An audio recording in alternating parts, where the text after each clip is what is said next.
Oh, you're in it, see? Yep. Oh. Already. She said she wouldn't do this. And Can't this help is herself. Exactly what we said.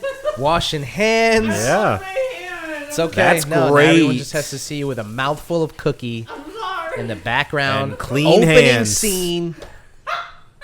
This is what people watch on YouTube, by the way. They only watch the first 30 seconds. Yeah. So You edit this out. I'm not taking it out. No. I can't. I already clapped. It's in. I already clapped. It's in. It's the cue. It's the cue. over. It's over. It's so All right. But the podcast is just beginning. Yes. What's up, brewskis? My name is Marco Dupa. With me, as always, the great and powerful Adam Obesius Rodriguez. What is up, Baruskis? Tonight's brew is from Elysian. Elysian. It is an update on their space dust. It's the Juice Dust, a juicy IPA. And Obi's going to have a little bit more about that after the break. Yes. What's on tap for tonight? Well, we're finally on time for something. An announcement happened on a Wednesday instead of a Thursday or a Friday. A miracle, really. Yeah. Never happens like this. So the cast of the new Avengers movie, I'm sure you all are aware, and everyone, I'm sure, was glued to the 40-minute live stream of Chairs. Yes. And we're just going to talk about the cast and the reaction heretofore. Yes. What else? Well said. Heretofore. We also, keeping up with the movies, have a trailer trash of the new Final Destination called Final Destination Bloodlines. We haven't spoken about it at length. This is a Final Destination podcast. It is. It is. So. Yes, absolutely. And then to top it all off, some good news. Some real good news. Yeah. I don't know how it has come to be, Finally. but Game Informer is back. So back. They made an announcement that they are, as back as you can be. Yeah. The original staff, everyone. They're has doing come the back. magazine. It's Yeah. just like, some anonymous benefactor, because they were very cagey about the owners, by the way, Yeah, in that yeah. video, has blessed them with the resources to return full force. Yeah. Yeah. So we're going to talk about that. We can't do any of that until we get into the show proper. So without further ado, this is episode 456 of the One Beer In podcast. Yeah. Lost to be found by someone to save you when you're down. Yes, I'm bored when it's bright out. So bored when it's bright out. 4 to 5 a.m. takes me to a place where I fit in. Yeah.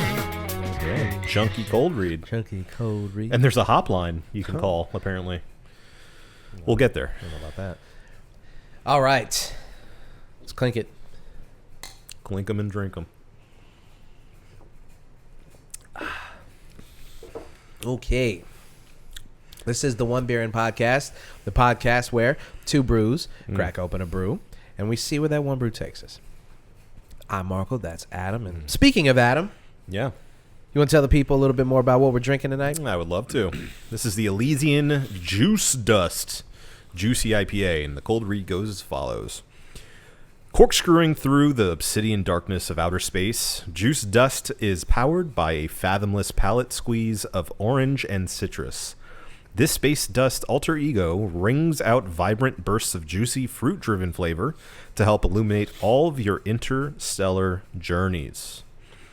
Then we also have a little bit about the brew house. We opened our doors in 1996 when bold art and music defined Seattle.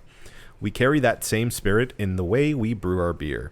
It's about taking chances, learning from our missteps, and changing perceptions. Pull up a bar stool at ElysianBrewing.com, and as I said before, there is a hotline for you. It's 844-HOPLINE. And what is that? Couldn't tell you. Okay. Couldn't tell you. All right. Let's get rocking. Yeah. Okay. So, the long-awaited announcement for Avengers Doomsday is here. And Marvel decided the best way to do this is to start a live stream and then every 10 minutes pan to another actor's chair, Empty chair, yeah. revealing who was going to be in the movie. So, Avengers Doomsday is going to be the culmination of this current phase 6, I believe. Who knows? Who can Who say? cares Yeah. at this point? Yeah. And it is going to be the introduction. Well, I don't know if it's the introduction. Who knows how they're going to bring Robert Downey into these movies. But Yeah. it'll be the Doom Avengers movie, right? Yeah. You guys all care about this sort of thing, right? Sure. Or maybe not. We all care. It So much. It seems that no one really gives a shit anymore. Yeah. I mean, let me just jump right into it. Before we even go through the list of actors they have listed here, I just want to say how much I don't care about this. Just wanted to let you all know. But like, I don't care. It is something that I found many others online also feel like at this moment. It's like it is the exact opposite of what I want to hear about in these upcoming movies. Like, I think the Thunderbolts trailer did it right, where they're like, look at all the people behind the scenes that we have working on this, and like, look at the talent that we have making a movie. And this is in my opinion, like the exact opposite of that, where it's like, look at all the people, look at all the cameos, and that is the exact opposite of what they should be doing. Yeah. With this upcoming Avengers event. Well, and I have a thought on that. Yeah. I think the reason a lot of people feel like that is because Marvel now has proven that they can get virtually anyone that they want. Sure. And so it's not surprising to see the names that you see in these movies anymore. It used to be a thing where it was like, holy shit, they got so-and-so to be in this movie? That's crazy. But now that if Marvel comes a-knocking with that big-ass check, everyone from Robert Redford to Harrison Ford to what you will see if you didn't see any of these announcements yet, they will open the door. And so I think the idea of and I think that's why this announcement was such a failure is because, I mean, after the crazy cameos that we're going to talk about, Sure. it's like, well, yeah, sure. Of course they're going to be in the movie. And to your point about highlighting the filmmakers, I think that now in 2025 and beyond, it is more exciting to see Marvel enlist exciting filmmakers and not the stars, right? Sure. Because Marvel has been so unextraordinary in their filmmaking, or I guess the choices of their filmmakers, right? Like when they had Sam Raimi do Multiverse of Madness, that was exciting. Yeah. Because that was like, I mean, that's not a director that you would think of when you No. think of like these mainstream, $300 million blockbuster superhero movies, right? Yeah. So it was exciting. He's to not see a that. journeyman, No. And so, yeah, I think that, it would have been way more exciting if the directors weren't the Russos, or if they had enlisted some like really good cinematographer, or like, a weirder writer had come up or something like that. Or if the most recent movies haven't all been that doesn't help. That's one of the bigger things is like the reason why those movies in the past worked was, first of all, it was novel. It was, we hadn't seen an MCU before the MCU. Yeah. But also because it was a culmination of all this goodwill that people had for this entire franchise. Yeah. And that goodwill's gone. Oh, it's gone. It's gone. It is gone. So they have a lot to prove, and that starts with Thunderbolts. Sometimes Twitter comment sections are not a good spot to get your information, because Twitter is filled with the worst human beings on the planet now. What? But sometimes it's like, I mean, this seems to be the consensus. Thank you. And I don't know. This seems this one is one of those situations, I think. Yeah. Well, and not to mention the fact that this completely undercuts the surprise and delight of having, these, especially like X-Men characters we haven't seen in a while, show up. Yeah, I mean, it really does. I mean, they just don't. It's crazy because they used to get it. Yeah. And it's shocking to see how much they don't get it anymore. Yeah. And I think it's it's a wrestling thing too. In wrestling, back in the day, the companies were so massive that when you had a surprise return or a surprise title change, you could do that because you knew that even if people didn't receive it as well, you still were going to do blockbuster numbers, right? Yeah. But then when they got into the PG era, they couldn't fight the dirt sheets anymore. And so they just used to start announcing things ahead of time. And they still do it to this day, but a lot less now because wrestling is so back. But there was a lot of big surprises that they just blew wide open because they were like, we need more so than surprising people with fun and delightful stuff. We just need eyeballs. So if announcing that thing ahead of time is going to get people to watch, we would sacrifice the surprise of it for the eyeballs. Yeah.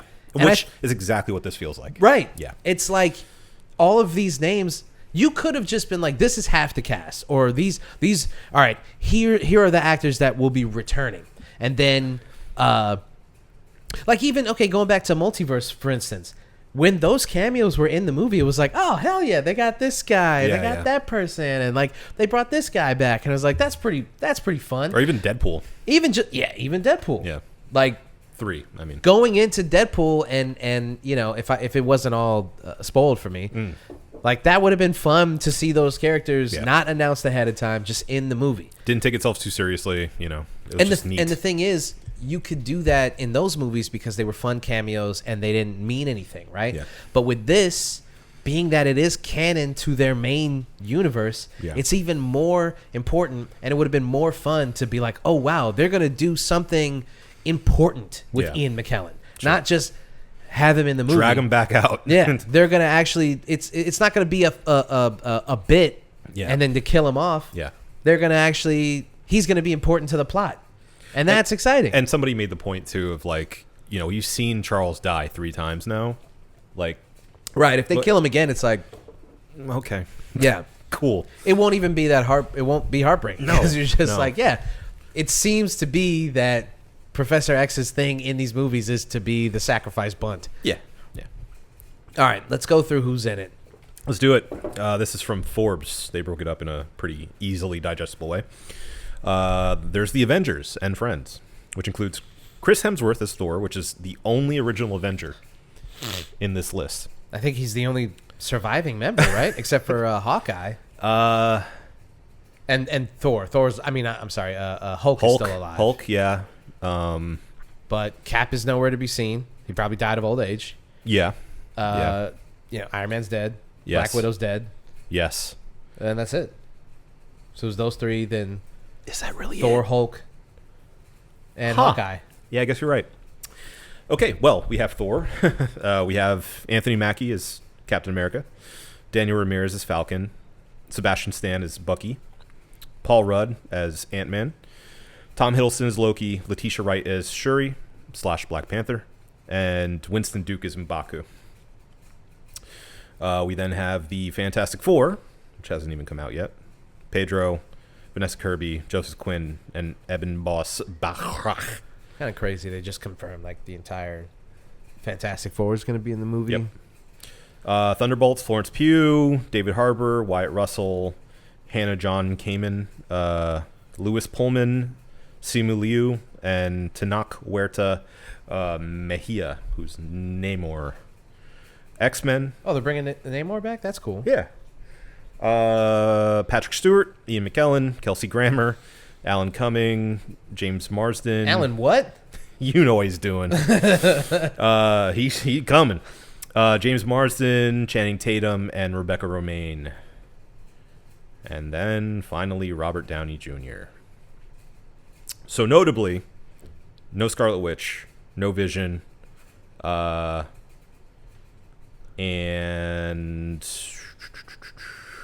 I guess, some of the side characters from the TV shows, and obviously the Hulk is a major missing character there, and Spider-Man. So Spider-Man. So yeah, it is interesting to see how they're gonna write those guys and girls out of the movie or into the movie. But they've already announced 2 Avengers movies, Right. so they could just be in the other one. That's the other thing about this. It's just like, I know that you're trying to drum up interest, but announcing this is the trap that you fell into when you couldn't put a Blade movie out, and still haven't put the Blade movie out. Took too long with the Doctor Strange movie, fucked up the entire timeline. All the stuff with Jonathan Majors. Now you got to go back and rewrite history, literally, for your movies. Right. Stop announcing 8 movies ahead. Back in the day, in like phase 3 or 4, when you can have these cons and go out there and be like, this movie's coming, and you're like, oh my god, they're gonna make a movie. The Avengers will return. That was cool. That was good. And obviously, those movies were already either in pre or post production.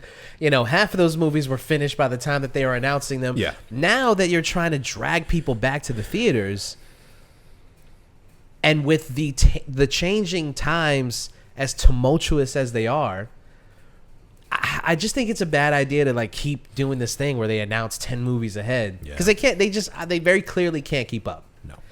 So I don't know. So this announcement was because they are entering production, I guess. Yeah.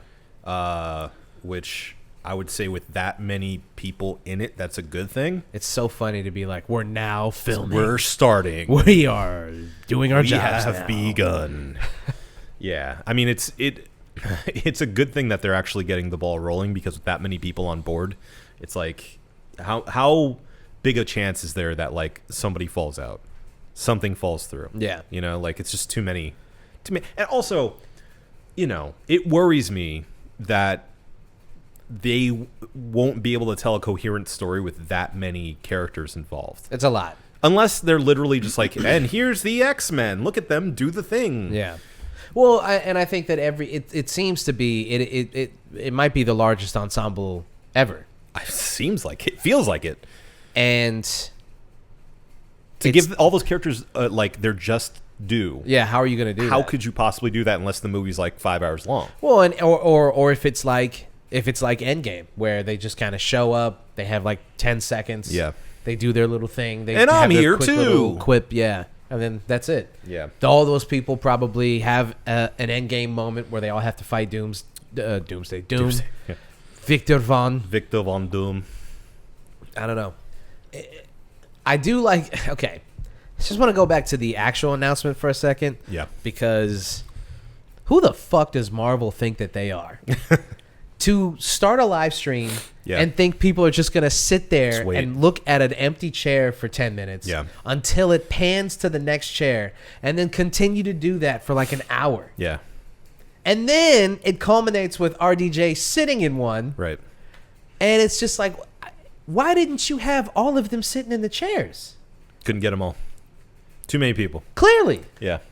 I don't know, man. I got a bad feeling about this. Real bad. Yeah, real bad feeling about it. Yeah. I don't see it happening. I don't see it being. Yeah. I don't want to be pessimistic about it. Because, like, the Captain America movie didn't do what people hoped that it would do to kind of kick off this new. But it's been pretty successful as far as if the momentum and the expectations weren't so high. Yeah.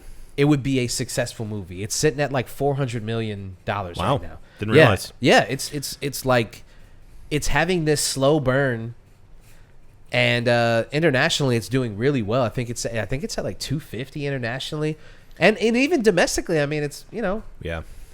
The reviews were bad. Yeah. I think it's still sitting at like a 49%. So it's like one of the lowest rated MCU movies, but people are going to see it. It's one of those, like, it came out at the right time, didn't have a lot of competition, and China loves a spectacle. They do. They will go out and see anything with big action set pieces and lots of CG. Even if there's a black guy in it. Even if. Wow. Progress. And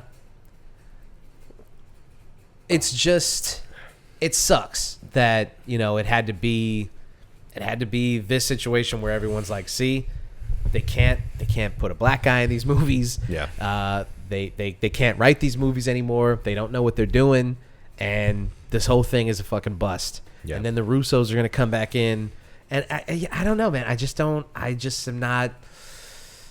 don't have a good feeling about this going forward. And I hate to be pessimistic.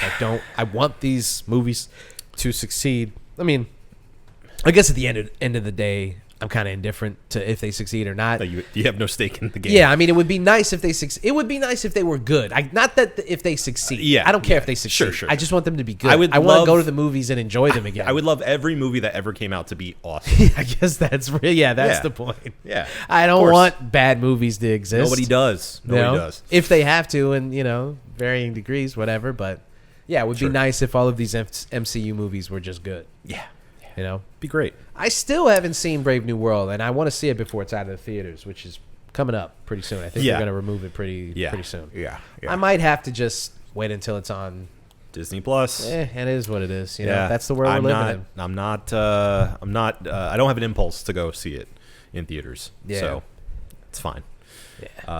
Yeah. No. I think a lot of people don't see the risk in getting the Russos back, because it was kind of met with like oh cool, they're bringing back those guys that handled this so well before. Yeah. But actually, to bring it to local sports, same thing happening with UCF football. So UCF football's brought back an old coach, the only one to give us a lossless season, and he left to his alma mater, did not succeed there, and is now back at UCF. Everyone is, seeing the sky is the limit. This is the greatest thing to ever happen. We're so happy he's back.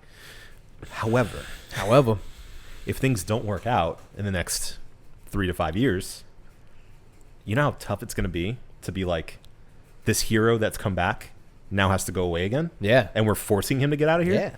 Like, the stakes are even higher. And I feel like that's the risk of bringing back someone who has been successful before, but got out of the game. And then didn't have... And was unsuccessful somewhere else. Very unsuccessful in some places. Right. And I just read some report that the Russos now have a pretty short leash with these next movies because... As they should. They have a lot to prove. Yeah. And it's because of how poorly that Netflix movie did. Yeah. So everybody's mad about the Chris Pratt... Electric State, right? Yeah.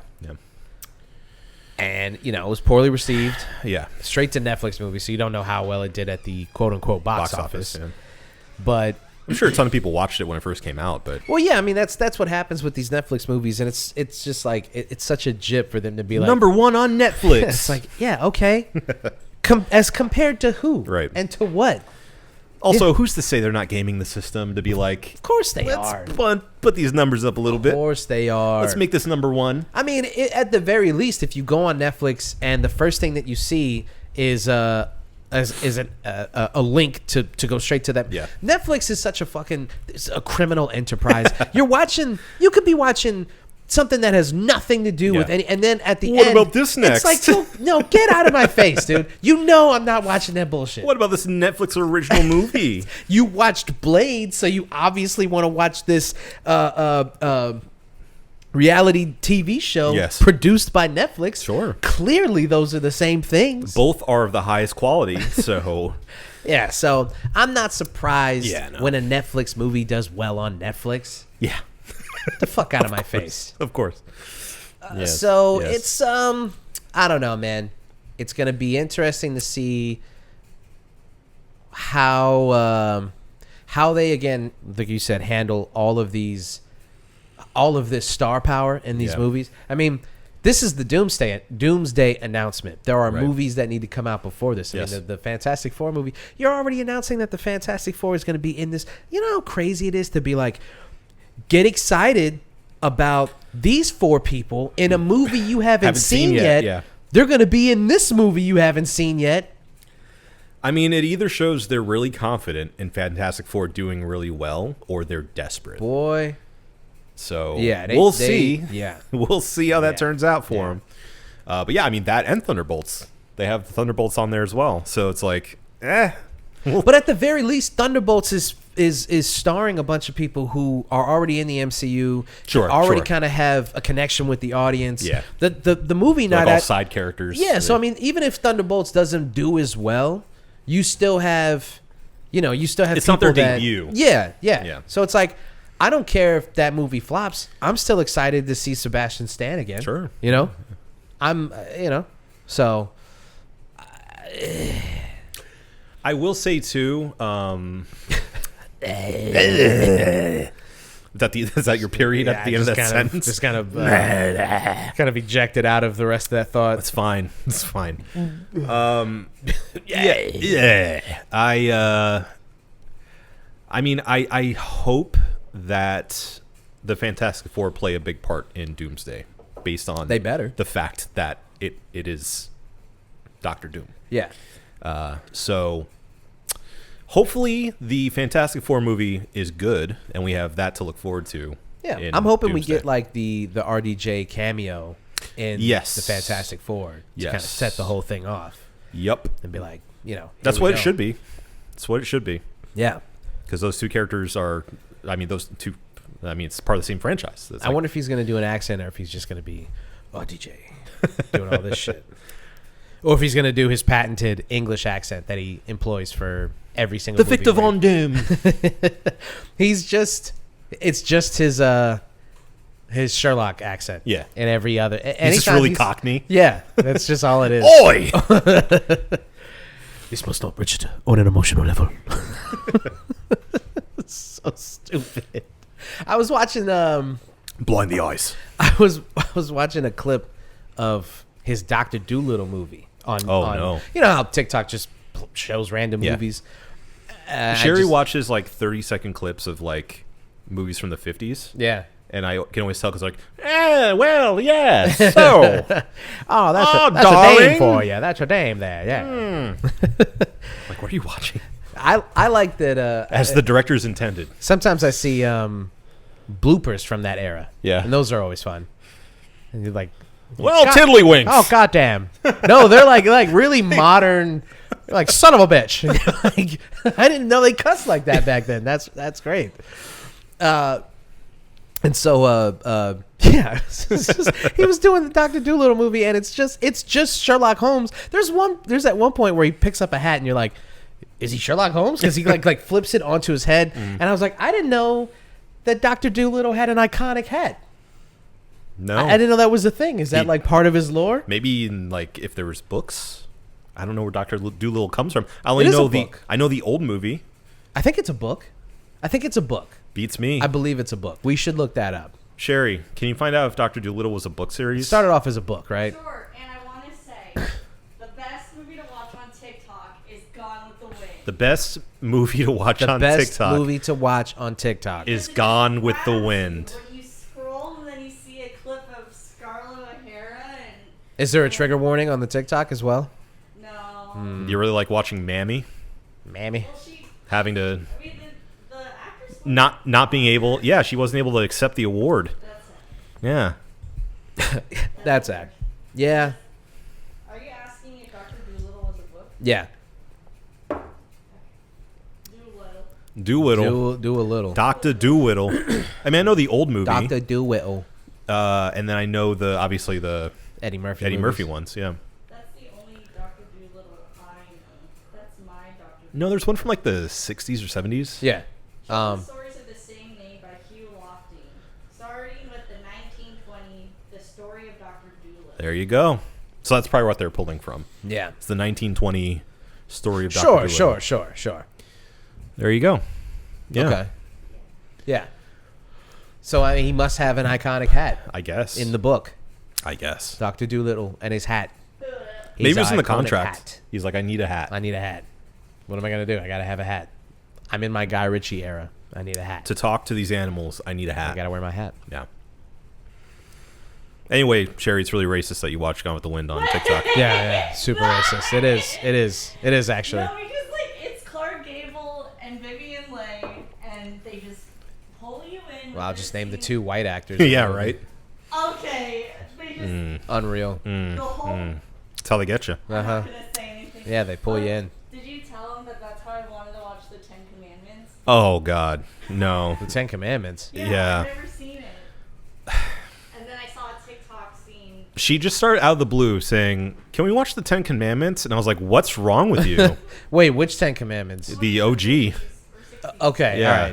all right. With what's his name? From Planet of the Apes. The guy who sounds like Troy. Charlton Heston. Charlton Heston. Yes. You want to just go on Turner Classic Movie and just, yeah, go through HBO's TCM thing. Oh, we rented it. You rented Ten We Commandments? rented the Ten Commandments and watched it. Yeah. Why? Sherry's like, I just really want to see the Ten Commandments. I'm You know like, what, honestly? all right. I'm not even going to question you because I get that. I'll be on TikTok sometimes, and then a movie scene will pop up, and I'm like, well, now I have to watch this whole movie. Sometimes I see TV show scenes, Yeah. and I'm like, I'm not going to tune into Chicago Fire Season 8, Episode 13. Yeah, I need you to just show me what happened. Yeah, yeah. And those TikToks, sometimes they just show you 30 seconds, and they grip you with, like, oh, there's this drama. one show, I think it's, I don't remember what it is. No, it's not. I've seen every episode of SVU. Up until, like, 2000... maybe like 10, 2011. After that, I stopped watching it. It But means before you're that, gay. you know, I got news for you. That means you're gay. No, it's the movie. Speaking of Dr. Dolittle, Yeah. the actor from Dr. Dolittle, the Eddie Murphy one, his like lead surgeon or whatever, he plays a psychiatrist in a show. Oh. Maybe it's Chicago Med. Maybe it's in like the Chicago universe. The universe, yeah. But he plays a psychiatrist in this show, and he's like their clinical psychologist. Anytime like somebody comes in that they're like, we can't explain their symptoms physically, maybe it's a mental thing. He comes in and he's really good in these clips that I've seen. Yeah. And it makes me want to watch the show, but like I want the show to be centered around him. Just and I him, know yeah, it's yeah. not No, centered no, around no, him. no. I know it's like one of those. That's how they use all those characters, though. Like, they have really good character actors that are never the star. It's always a like former almost star that's not quite charismatic enough, but is definitely handsome or beautiful enough. And so they make them like the boring lead. Yeah, that's exactly what they did with Chicago Fire. Yeah. They got Chase from House, the Australian guy. Yes. And he puts on the worst American accent I've ever heard. One of your known pet peeves. It's just when it's so obvious. It's like, dude, just let him be Australian. We couldn't be a firefighter as an Australian man. He couldn't have moved to this country and just give been him a backstory. Yeah. Yeah, just let him be Australian. Yeah. It's fine. Yeah. You know what's worse is that accent. Yeah. Well, let me interject here and just say I told Sherry we can watch the Ten Commandments, but it's like 4 hours long. Yeah. Also, I've seen it plenty of times because I grew up in a Catholic household. Yeah, were you ready for that 4-hour religious movie? Also, I said we should just watch Prince of Egypt instead. Yeah. Because it's better. Better. And it is. So, After watching it, I agree. Well, you had to watch it to find out. yeah. In hindsight, I agree with that. I'm glad that you at least got to see it. Now I know. But, yeah. He is risen. He is risen. No, that's way before. Yeah. You're a little early. Or a little late, I should say. He is risen. Yeah.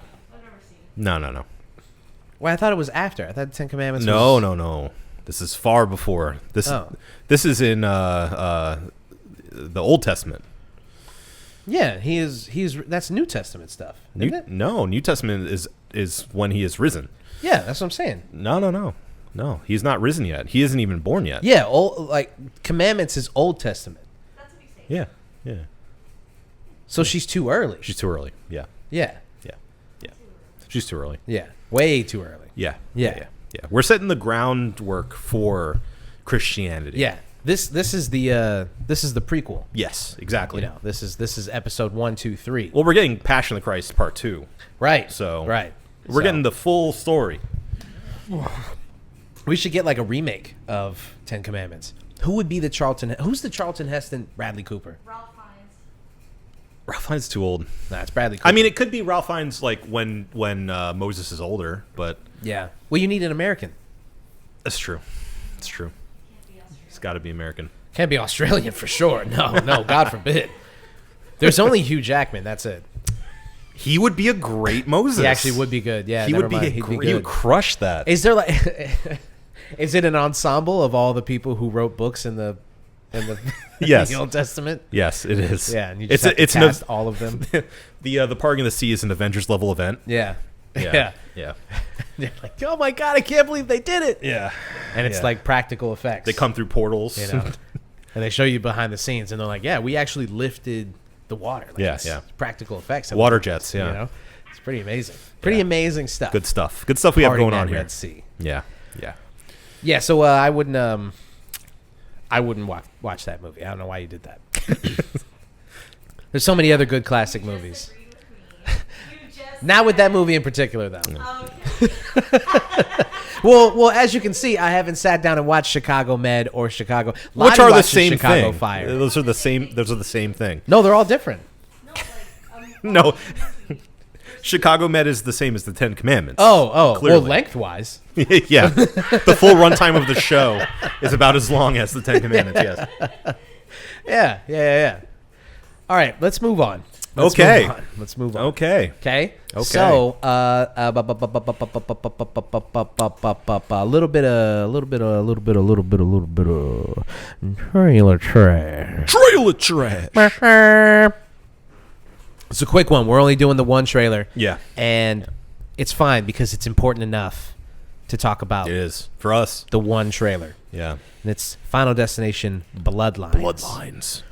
So if you've been keeping score, this is what, the sixth? Seventh? I think it's the 7th. I'm going to do my research. Finally. I'm going to Finally. do my Finally. research. He does some research. All Well, as he's right. doing that, if you've watched all the movies, spoiler alert. We're just going to spoil this, okay? So just from this point forward, spoilers.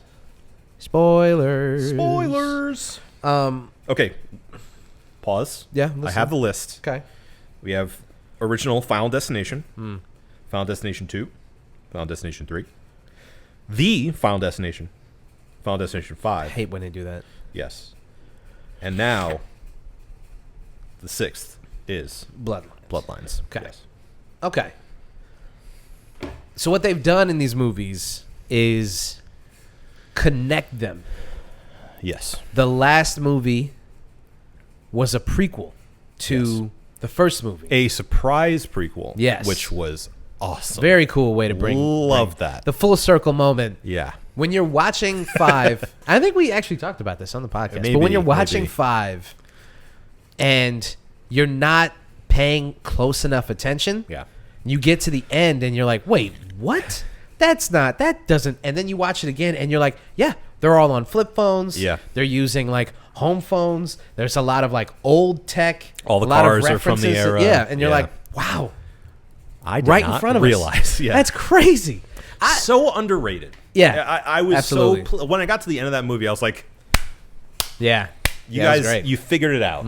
Especially after like, you know, there were a couple of lesser Final Destinations in there, but that really brought it right back. Yeah. I say the OG's great. Yeah, The second one's it's okay. The third one's great because Yep, that's the one yep. with what's her name, Yes. Mary Elizabeth Winstead. Winstead. Yeah, And that one's like a lot of people say that's the best one. it's really good. The roller coaster one, right? Yeah. yeah.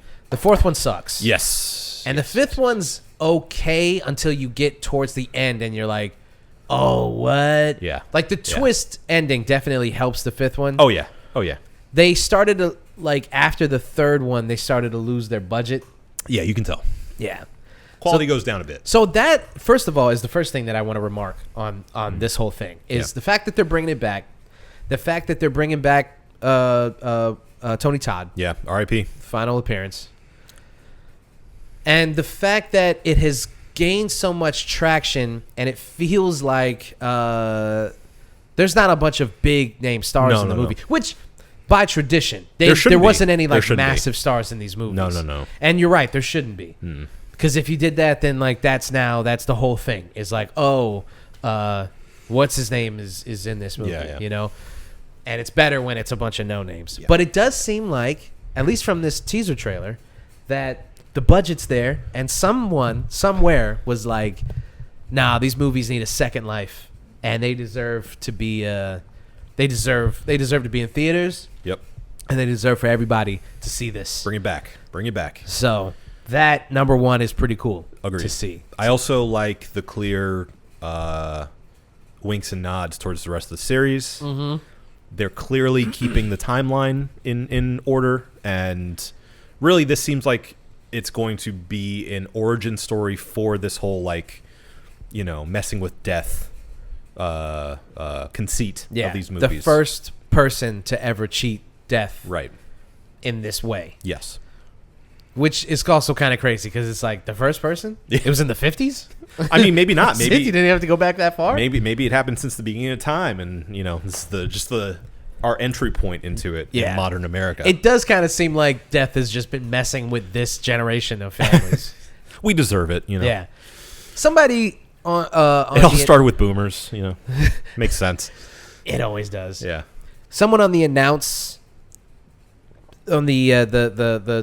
the tweet of the trailer. Yeah. They were like, you know, I miss when these kills used to be realistic. Because everybody, apparently, everyone is really upset with the first death, or or what it seems to be the first death. The barbecue scene appears to be the opening sequence of the movie. Yeah. And everyone's upset that the bartender at this little barbecue doesn't burn the ice after glass breaks. Sure. So that's the reason why you do that when glass breaks near the ice. Right. That's a kid. That's just a child. It's a kid at He's the barbecue. He's a teenager at what appears to be someone's house. Yeah. It's a family barbecue. So when I finally like watched the because I saw everyone saying like that's the not first, realistic. Yeah, and it's like the first day of bartender school is you break ice or you break glass, you burn the ice. Yeah. And I was like, yeah, sure, that is what they tell you. Yeah. And then I finally watched the trailer and I'm like, we're actually arguing about this guy. He appears to be 19, 20. Yeah. He's definitely not a professional He's not bartender. a bartender, no. I think people saw the gun and said, well, this must be a bar. No. And it's like it's clearly someone's backyard. Yeah. It's just like probably a well-to-do family in their backyard having a barbecue. Right. So we're upset that he didn't burn the ice after. Why would he? Stupid. He wouldn't. Stupid. In fact, ironically, I would argue that is the most realistic thing that has probably happened would. in these movies in a long time. He probably would. He Yeah. probably would just wipe ignore it it, off yeah. and then just keep it moving. Right. Yeah. Because the deaths in these movies, that is the conceit, is that none of this shit is written. It's not supposed to be. No, it's just freakish accidents that Yes. continue to happen. Yes. Almost to the point that you're like, what the fuck? These people just cannot get out of their own way. Yeah. It's death. Literally, death is the villain of these movies. Moving things in the way so that somebody dies. Right. It's like it is one of my favorite horror genres, which is the Rube Goldberg machine of death, you know, of kills, where it's like this thing happens and then that makes that thing fall down, which leads to this ball rolling this way, and then this guy gets exploded somehow. You know, like exactly. I love seeing the little pieces come together. Yeah, it's so satisfying. Yeah, in an almost indescribable way. Yeah. I mean, that's why I love the series so much, and why I'm dying to see The Monkey. Yeah. It seems like it's right up that alley. Definitely. Yeah. Trailer. Yeah. What we're looking in the trailer. Yeah. We got Tony Todd coming back. We got no-name actors. We got what appears to be some insane deaths. Yes. We got connections to the series. Right. We got this is looking to be a sequel prequel kind of deal. Yeah. Yeah. I mean, I feel like this is probably going to be the latest in the timeline, but it's also hearkening back to, again, like we were saying, the what we know is the first person to cheat death, which is a grandma who then passes on the death curse to her family. And I guess the grandma would be they would look at her like she's insane if she was if she told her family, you need to be careful because we've been cheating death for the past generation. Well, especially at her age, they probably I hope there's something to that, they kind of dismiss her because she's older. Yeah. And it's like, oh yeah, all right, Granny. Or they do a thing where maybe she tried years before to convince her son or her daughter to Like, be careful Yeah. because I cheated death, and now it's And they basically chasing me. Throw her in a home. Yeah. Yeah. He's like, yeah.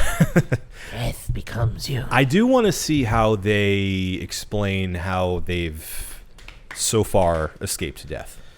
Like, is it going to be somehow like it gets pushed onto the other people we've seen in the series? And How do they now have it's- generations and generations of children who didn't just die in childbirth or freak accidents? There's the grandma, there's the parents, and then there's the kids. Yeah. So that's 3 generations that have successfully evaded death Right. up until now. Well, and not even to mention if these references to the other movies pan out to where, like, maybe she's the grandma of Devin Sawa's character, or he's like a cousin or something. Yeah. The second cousin of some kind. Yeah. Yeah, it could be. Who knows? Siwa. Jojo Siwa. Jojo Siwa. Yeah, I don't know. I'm curious to see how they link it all together, but it's clear that they're going to make an attempt to do that. So I'm excited about that. I'm glad they're not just like doing a full reboot. That makes me even more interested as a fan of the series, and just love Tony Todd. God, what a voice! Is there what a presence? Is there ever been like an actor that has the same kind of like career that Devin Sawa has, where he was in like 3 things, but yet he's like one of the most remarkable people. Like, you see him and you're like, oh, Final Destination guy. Iconic. Yeah. It's just like you can pick him out of a lineup. He's very like distinct looking person, and he's like I wouldn't say mega famous or anything, but Famous enough. Anyone from our generation, like Gen X to even like, I would say even like middle millennial, sees Devin Sawa and is like, that's Devin Sawa. Yeah. But I think he's only been in like 3 things. Casper, right? Yeah. The Stan music video. Yeah, that's right. And Final Destination is the only thing I can think of. I don't think couple other things, but Sure. all within that era. And then he's just been kind of, I think he does podcasts now, and who doesn't, am I right? Right. But yeah, Y'all need to stop. Please, there's enough. There's enough. We made the curfew. Okay. We're in. Everyone we got else grandfathered in. Please. We got Devin Sawa in. Yeah. He seems like a cool guy. Yeah. I'm happy for him. The only other one I can think of is maybe like, especially someone from that era is like Jonathan Taylor Thomas, but he's disappeared from the limelight now. Yeah, I would argue that he didn't do enough as an adult. I think he had a TV show too. That's different than having like a couple of movie roles. Well, and so people from our generation would definitely know that guy. Yeah. I don't know. It's hard to say. Unique career, I think. Yeah. But good on him. Seems like a good guy. Wonder what else he's done. I'll do the research. Okay. Wow. It's my turn, I guess. Everybody's taking turns. Incredible. He's Canadian. Okay. He's aged. Yeah, Casper. Idle Hands. That was the other one. Actually, he was in a bunch of movies. Like, okay, from this like mid '90s to 2000 run, makes sense that we all SLC Punk. Yep. Idle Hands, Final Destination, Little Giants, Casper. Yeah, I mean, it makes sense. He did the Chucky TV show. That's what he was in most recently. He played several roles. What does that mean? I just know that he was the president, which was kind of funny. Okay. Yeah. That's cool. So he's still working, It's Flash Thompson in the new animated Spider-Man. Still working actor. Good on him. Okay, let's see how far we're into. Yeah, Heart Eyes is a. Oh yeah, movie that that's came out coming pretty out. recently. Got decent reviews too. Horror movie. Yeah, It's like a romantic horror movie. he's in that. All the Lost Ones from 2024. Canadian sci-fi thriller. Oh. Consumed, also in 2024. Who Are You People? Who are you people? Who are you people? 2023, Gasoline Alley. Wow. Oof. That's a rough one. That's a rough looking poster right Yeah. there. You got a 2022 era Bruce Willis. Yeesh. You got 2022 Luke Wilson. Yeesh. And Devin Sawa is the first name on the poster. Oof, I don't know. Kind of want to watch it, honestly. Yeah. You think did anybody even try to? What? 26% of 23 critics reviews, which is actually interesting that 23 critics decided to review it. Black Friday. All right, I'm not going to go through the rest. All that to say, he's still working. So yeah, he's doing movies. yeah. So he was in the Escape Plan movie. Wow. Is that the sequel? This is the sequel with Okay. 50 Cent and Dave Bautista. So cool. Great. Cool. Hey, man. Good on you. You're making money as This a is working crazy. actor. When you think about the idea of a working actor and you go through some of these movies, like this one right here, Disturbing the Peace, a 2020 neo-Western action thriller directed by York Shackleton and starring Guy Pearce. It sounds like a fake name. York Shackleton. Everything about that sounds fake. It does. This sounds like a fictional movie in a movie. Yeah. A Guy Pearce The poster vehicle? looks like it. Look at that. It looks like shit. Like all of this doesn't look. All right, here's the plot. After accidentally wounding his partner during a hostage situation, Texas Ranger Jim Dillon moves to a small town of Horse Cave, Kentucky, where he works as an unarmed police officer assisted by Deputy Matt. Learning of his former partner's death, he falls into a deep depression, eased by Katie, a cafe server and part-time preacher. Wow. That's a movie that was written by AI. She wears a lot of hats. She's a cafe server, And a part-time part-time preacher. Only on Sundays. One day, a motorcycle gang led by violent... That was good. That was good. That was funny. I was waiting for it to catch on. That was good. One day, a motorcycle gang led by violent criminal Diablo, nicknamed Scorpion. Are you telling me that Diablo is his given name? That is Yes. his government surname? Birth name is and Diablo. then he decided, not cool enough. Scorpion. I got to go Scorpion. Yeah. Arrives in Horse Cave, seeking to rob the town's bank. Apparently, there's the one. Yeah. I'm surprised it doesn't get robbed every day. Yes. An ambush and armored car set to arrive. So it's part heist film, you say? Okay. Okay. When Diablo and his gang take over Horse Cave, Jim arms himself and fights back, obviously. Sure. Movie's called Disturbing the Peace, if you guys are He gets his groove back. curious. There's a guy named Pyro in it. Nice. Also Big Dog, Diesel, and Amanda. Oh, okay. Really rounding it out. Glenn Kenny of RogerEbert.com Uh-huh. gave the film 1 star, calling the film a dull as dishwater, paint by numbers, cinematic hiccup with no discernible reason for being. That is... So he didn't like it? Guy Pearce stated that Disturbing the Peace is one of his worst films, calling it abysmal. Oh, no. Now I really want to watch it. Oh, no, Guy. Yeah, it's too bad. Sorry, Guy. Okay. We've all done a Disturbing the Peace, am I right? Trailer. Yes. Trash or not trash? Not trash. Not trash for the Final Destination Bloodlines. All right. Yeah. One last thing. Okay. It's going to be some good news. Yay. I mean, the Bloodlines thing is kind of good, too. It is. Yeah. I think we definitely talked about this when it happened, and it was probably one of the most short-lived disappearances of a media entity of all time. Yeah. Well, most of them, when they're gone, they're gone. They're gone. Yeah. But Game Informer is not one of those, and it's back in full force. Apparently. I lived, bitch. The way that they advertised this was Game Informer's back, and it's back with every original member, which I thought was kind of strange because it was like, you're not a cast of characters that I mean, unless you're somebody who, I don't know, watched Game Informer. I'll say this is one of my things where, like, this is maybe something that's a flaw for myself. But if I read, a news article, or if I read a magazine article, it's very rare that I look at the byline to see who wrote it, unless it's something that was like, it's like really, really eye-catching, or like the prose is really like, wow, this is like really well written. Who did this? Yeah. Yeah. Only then do they kind of rise above for me. And I know, like, as a pseudo writer myself, it probably would be in my best interest to like learn more of these people and like understand, these different points of views and things like that. But I don't. So that's seeing them like all the OG people are back too. It's like, hey, I'm glad you gave Got all your those job people back, yeah. jobs again.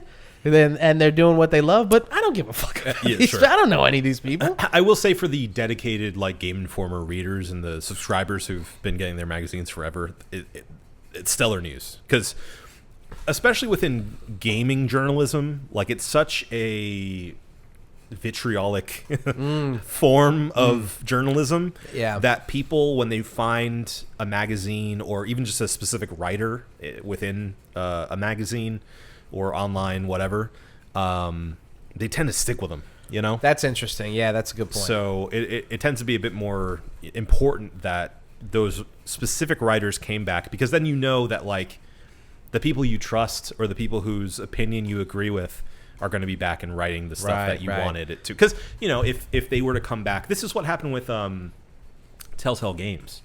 When they went out of business, this small game developer who made like The Walking Dead and a bunch of other kind of choose your own adventure kind of games, they went out of business and they came back, but they came back as like a shell of what they used to be. So people are like, yay, I guess. Yeah. You know, like it's back in kind of name only. Yeah. So I think this is really good news that they're actually coming back with their full staff, and the fact that they also just released like a full, I don't know, like a full database essentially of all of their past, not all of them, but a big chunk of their past magazines to view online for free. That's dope. Is awesome. I just like all you have to do is like log in to get it, and I did, and sure enough, you can scroll through on your phone and see like dozens and dozens and dozens of magazines to look through. And then on top of that, when they actually come back in full force, they're gonna make up all the time they missed with reviews of games and Game of the Year content from last year. I don't think that's necessary. It's not, but I think it's cool that it's like you guys never left. Yeah. Like the fact that they're going above and beyond to do that to me is really impressive. I don't know how they did that without like paying people to do that, but well, and also to your point about, you know, following a writer's perspective, like, yeah, I mean, if you had a whole chunk of time where like, man, I wonder what, you know, Joe Blow thinks of this thing. Yeah. And then Joe Blow comes back and he's like, hey, guess what? I got all of 2024 this is what covered I think for you. Yeah. That's pretty cool. Yeah. That's pretty cool. I like that. Yeah, I guess the main question here is how? Right. How? How did they do this? Don't want to look a gift horse in the mouth here, but you know, It's just a curiosity. A little weird, yeah. How did they go from needing to close in the first place, shut down all of production and everything? It was super sad, and everybody in video games mourned the loss of Game Informer, us included. And it was essentially the end of video game magazines at large. Yeah. Because EGM went out of business too. Right. I for one hit up their Kickstarter, so I'm getting their like book that they're releasing because I wanted to support those writers. Very cool. Very cool. And so He's better than me. it does. I care.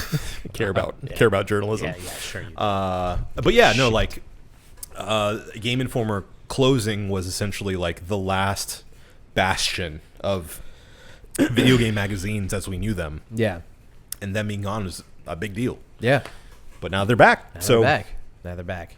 You know. Well, it'll be interesting to see Game Informer come back and then immediately have to trudge through the muck that is video game journalism in 2025. Yeah. So it's going to be very interesting to see how they deal with a lot of this stuff, because basically, if you hate video games, you are on the right side of history. And if you love anything about what's going on right now, you're woke and you're DEI. Sure. And you're all whatever other buzzword that you can think of that just and means black if people you and gay defend your people. stance on any of that stuff, you're bringing politics into gaming, and you should not do that. Right. So. But if you're upset about anything, you're also a snowflake. Yes.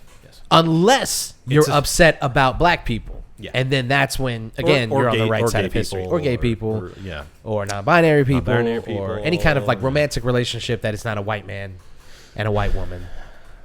Or if you have to play as a woman, period. You could play as a white woman and they would still be upset about that. So That's true. basically just make white male leads. Yeah. And you'll be fine. And Hey. if your Game Informer, praise all the games with white people in them. and shit on all the games with anybody else, and they'll be okay. Yeah. Otherwise, this period of euphoria is going to be very short-lived. So, We love free speech, you know? just warning you, Game Informer. You think you're going to come back and you're going to You talk think about... this goodwill's going to last? It ain't. It ain't. No. You Certainly think not. If you're going to play that Assassin's Creed game and have something positive to say about it, Yeah. and you think you're going to be able to live to tell the tale, you got another thing coming. Absolutely not. Yeah. Good fucking luck with that. Yeah. There's a Japanese dev. I forget who it is in particular, but it's a prominent one. And he's literally been just like squashing trolls the entire day today. Yeah. Because he was like, this is a cool game, the Assassin's Creed one. Yeah. It's like, it's pretty cool. And everyone's like, you're a race traitor. Race traitor. And mind you, it's like, Kyle from San Diego. Well, it usually is some weeb. Yeah. And it's just been them saying like, how can you deal with this disrespect to your culture? And he's like, it's a cool game. Like, and he writes it all in Japanese. It's like, fuck off. Essentially, it's just like the Assassin's Creed thing, man. It's just like it just kills me, dude. Yeah. It's also not just that it's a black dude and a woman that you're playing as. Right. It is just the era that we're in with video games and everything in general, but video games. I think video games are getting hit the hardest with this stuff because it's filled with so many terrible people. Video games, streamers, culturally, Elon. Yeah. They're all just, and they use it all like it's the thing that like we all used to come together and say like we're all gamers though. Well, there was always vitriol as far as like the console wars. That was always normal, and to shit on someone else for having a Sega when you had a Nintendo. But it was never like we all were gamers together against the rest of the world. Yeah. And now it's like it was like video game, or no, it was like video games. It was like video games. No, it was like comic books. Like everyone in that umbrella that enjoyed reading comic books and graphic novels were like kind of on the same team. Yeah, overall. you could shit on each other internally and be like, "You're a DC guy," right. But there was a level of respect. Level of respect you got just for being in the same game, right, and knowing your shit about the game. Yeah. But now it's just it's and what they call them is tourists, which I think is apropos. Yeah. They say, you're a video game tourist. You come in just to stir up controversy, just to shit on something, and you don't really even care about it. You just pop in to be like, I don't like that it's a black guy in Japan. It's so disrespectful. Why is Kermit in this? It's really disrespectful. I don't like it. Dude, I was playing Rivals the other day, which by the way, Rivals might be the most toxic fan base I've ever seen in all my years of playing games. That's and I saying know a lot. Wow. and I know what you're gonna say. Yeah. What about Xbox Modern Warfare 2 lobbies? Guess what? I was there. I was playing Xbox. I had a 360, and they're I was so back, playing baby. Modern Warfare 2, and yeah, let me tell you something. They are back. Yeah. This guy, last night. This happened last night. I was playing, and one guy jumps on the mic. Here's the thing. When you're on Call of Duty, you're just on the mic and you're just yelling at each other. So when you get into that like pre-lobby shit talking thing, everybody's just going to be like, insults are going to be flying, a bunch of crazy shit. Someone's playing reggaeton. And loudly too. Yeah. And most of the time, this is the kind of stuff that you wouldn't say to somebody in real life. Of course not. 99% of the time. Yeah.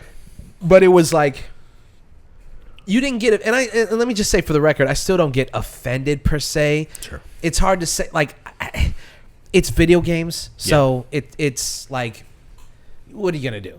It's some faceless person behind a screen who is going to try to say the most hateful thing that they can think of. Yeah. Try and get under your skin. Yeah. And sometimes they win. Sometimes they get under my skin. And then sometimes it's just like, what are you going to do? Yeah. I do feel bad for women in gaming. Oh, God, yeah. Because anytime that they open their mouths. Stay off the mic. Yeah. That's all you can do. Well, and that's unfortunately. That's shouldn't have to. That is a pretty bad problem in Rivals right now. Yeah. Because here's the thing. It's a hero-based shooter. So if you... Basically, everybody thinks that they know what's the right comp to win the game. Yeah. So everybody who thinks that they know, they're telling everybody else, this is what needs Do to this, happen. go here. Yeah. So like the most common thing is just to be like, hey man, change characters. That's a bad character. You're bad at that character. Most of the time people just get on like one guy just shit on me the other day. He was just like, hey man, like you suck. You suck at this character. Like get off of him. I'm Grandmaster, by the way. Oh. Just want to throw that out there. Wow. I am Grandmaster. No big deal. Did you tell that to working him? on Celestial? No, because it's not worth it to jump. Well, because I was playing in a Grandmaster game, so he was also Grandmaster. I see. So it's not like I can just be like, hey man, I'm in this lobby for a reason. Like I know how to play this game at least decently well enough to have gotten to this rank. But whatever. Right. So one guy jumps on the mic and he tells another guy, hey man, you're not healing. Basically, he was like, you're not doing your job. He's shitting on this dude for like 5 minutes in this game when finally the guy who's getting shit on jumps in and he's very clearly a black guy. Yeah. And he starts arguing back with the guy, and then you just see in the chat monkeys ? Okay. Wow. It's just like it's a level of racism that is like Bringing it back. you can't even like because NetEase has put so many language restrictions on you can't say, dude. I tried They to will call. always find a way. I tried to just call somebody, like I was joking in the chat with one of the guys on my team, and I wanted to say, man, you stupid, because he was being funny. Yeah. And they censored stupid, so you can't say anything on there. Which, by the way, happens on TikTok a lot, and I've been wanting to like make a point about this. But when people are like unalived and Sewer slime. grape and all that stupid stuff, I used to get really annoyed with that stuff. I know you did. You get annoyed at it on this show. I get it on TikTok. Yeah. I did the same thing. I actually, like, somebody made a really funny TikTok, and I was like, yo, you stupid. And it got flagged. And they took the comment down. That's crazy. Anyway. Yeah. That's the level of, that's just a small piece of what kiss of Game what you Informer can- is going to have to deal with now Yeah. that they're back. I can't wait to see how they cover getting on the mic on Marvel Rivals. I do think that things are... It's possible to be able to exist in this world, even through this current phase of vitriolic right-wing versus DEI stuff. Because, like, commentators like, what are they called?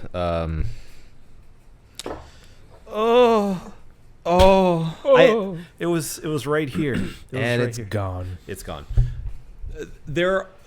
What I'm trying to say is video game journalism and commentary is such a big open space that there's plenty of space for everyone to kind of like latch on to what they want to do and what they want to, like, I guess, interact with. So I think they can do what they want to do. And I think there's enough goodwill to propel them into a space where they can be successful. They just have to continue to, keep their stuff up to date and going. Hopefully. Yeah, we'll see. I got high hopes. Kind of funny. I love kind of funny. Oh, the kind of funny guy. Because everyone labels them as like super ultra woke because they're in California. Yeah.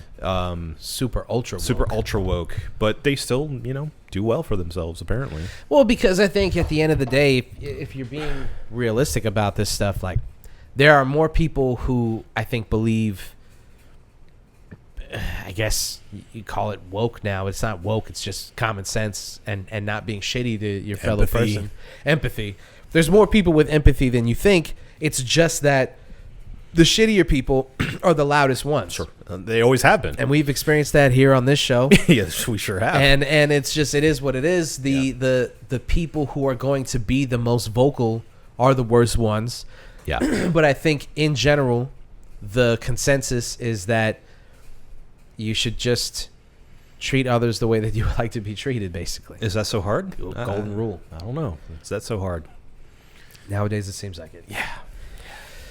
But we're not going to end on that note. We're going to end on an upswing. And that upswing is a little thing that we like to call the cheers of the week. And so Obi, as he cracks open his third juice dust, I like my juice pretty dusty. Yep. Pour it up because you're going to need to start us off. Good pour. Okey. Good pour. Thank you. Had a little bit of experience of doing this whole pouring beers thing. Oh, pouring beers thing. All right. My cheers of the week goes to seeing baseball in person. Yes. Gonna ask about that. So Here we are. my mom got me, my dad, and my older brother tickets to go see spring training. I think it may have been the last game of Yankees spring Yeah. training. Opening day is tomorrow. So Yeah, in over yonder in Tampa at the George Steinbrenner Field. And they were playing the Tampa Rays. Soon to be the Orlando Rays, am I right? yeah. Yeah. We'll see. Are we gonna be Rays fans if they come to the city?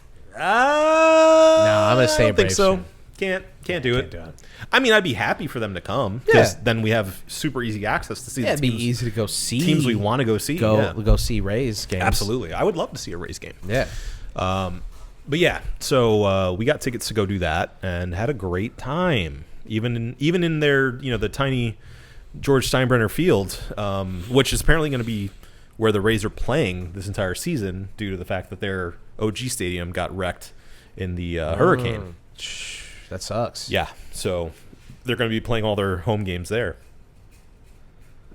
just off of the Bucks stadium. Yeah. And it's one of those joys that I'm not able to experience a ton because we live in Orlando. So it's a little harder to get to a MLB game from here. But I highly recommend it if you're ever have an inkling to go see a baseball game, because there's really no other professional sport quite like it. Things have changed a little bit as we've seen this past game, which is the speed of the game has been increased tenfold. Yeah. Everything is timed. Yeah. From the pitching to the interchange between the innings, all that's timed now. So the game flies by now. Yeah. But it's still leisurely enough of a game to be able to sit back and just have a dog, have a beer, They have a Duke. enjoy, get out in the sun a little bit. Yeah. And this was no exception. It was a great time, and I highly recommend it to anyone who's not even necessarily into sports, but just wants to kind of sample what being at a professional sports game is like. Go to an MLB game. Have a good time. There's no stress. It's just chill. And it's great. Yeah. It's just the vibes are immaculate. Can't recommend it enough. Okay. Yeah. Beautiful. Go see yourself a game. Beautiful. Yeah. Love it. All right. My cheers of the week is going to the feeling of accomplishing a small task. Mm. I think you got to hold on to the little victories right now. Yeah. There's not a lot of things that are in your control as far as big things in your life. So I think more and more people would be happier if they pared down a little bit and just started to focus on small victories in your life, right? And don't be so hard on yourself when the big things don't pan out immediately or exactly how you wanted them to pan out, right? I had a lot to do these past couple of weeks. Things have been ramping up for me personally. And just in this small amount of time, I'm going to Detroit. Yeah. My aunt is turning 70, and she's going to have a big blowout party. And, just the idea of been meal prepping, right? Eating a little bit healthier. Mm-hmm. I went and got these suits, bought the suits, got the suits tailored, there's just these little things in life that give you just that little taste. Yeah. Just a little taste of that serotonin that you need to just keep moving. Yeah. Because things aren't going so great in the grand scheme of things. Sure. It's easy to fold and just kind of wallow. Right. And the best way, I think, to get yourself out of that thing is to focus on the small victories, right? So you got through a day of work. That was good. You know, you worked out. Maybe if you just went for a walk, count that as a small victory. Yeah. You know? Yep. I just think it's getting. I think people are worried too much, and you know, I'm guilty of this, and I think most people are. You're just thinking about too many things at once. Sure. Trying to accomplish too many goals. I recorded some music today. Nice. You know, I worked on some stuff. I'm excited about, you know, what we got going. Is it any good? Yeah. No, but that's not the point. Still did it. It's not Still did it. exactly. Yeah. The point is, I did it. I committed my voice on a thing. I wrote some stuff. Yeah. I produced some stuff, and now it's it. You know, and I got done with it. I closed my laptop and I came over here and we recorded this. And every Wednesday is a small victory. Yeah. For we continue this thing. Yeah. You know, so just Yeah. count the small victories. Amen. That's what I'm saying. Agreed. All right. Yep. Okay. One last thing, and that is to review these brewskis. So, Obi, what did you think of the Elysian Juice Dust Juicy IPA? I would consider this a small victory. It's 4.5 for me.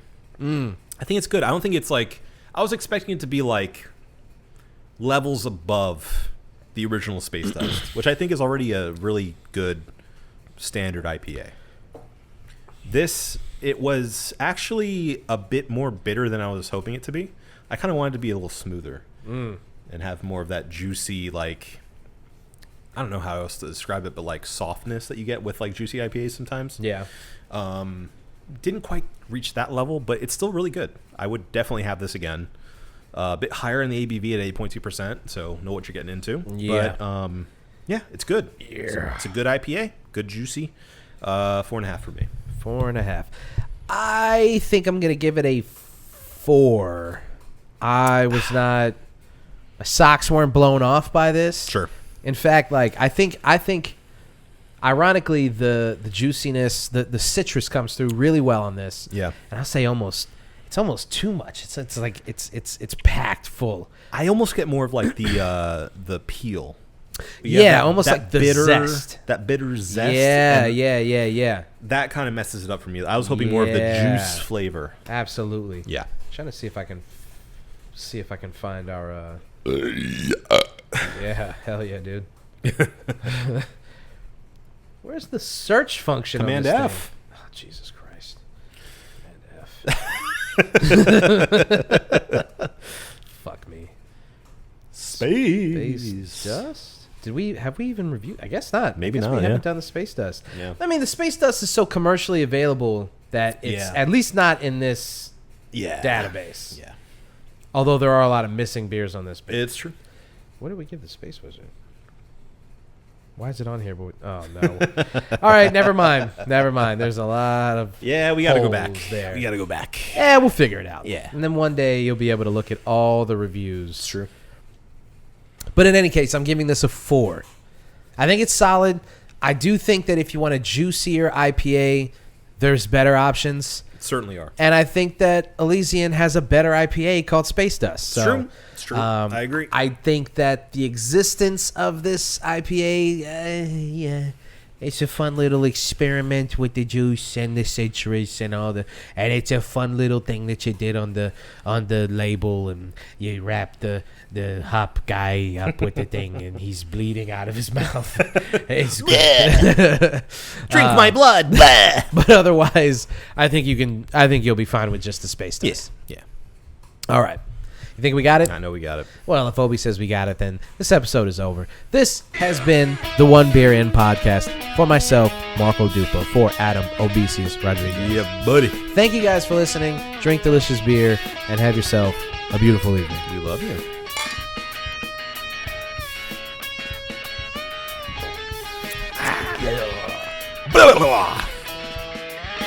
Love